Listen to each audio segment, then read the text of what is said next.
başında durdum, dumanla üstüme bir xeymə qurduyum.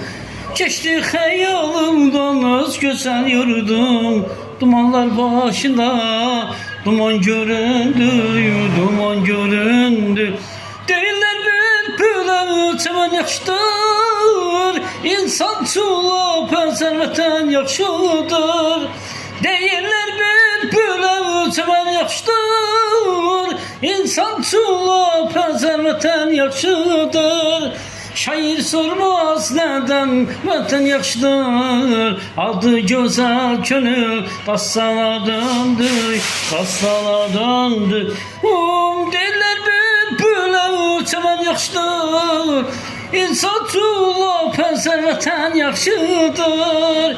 Şair sormaz neden vətən yaxşıdır, adı gözəl könül Qassala döndü, Qassala döndü.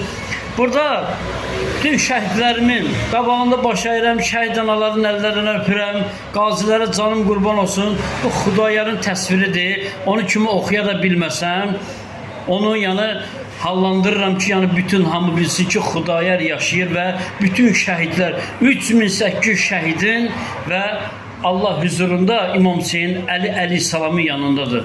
Öpürəm sizi, bağrıma basıram.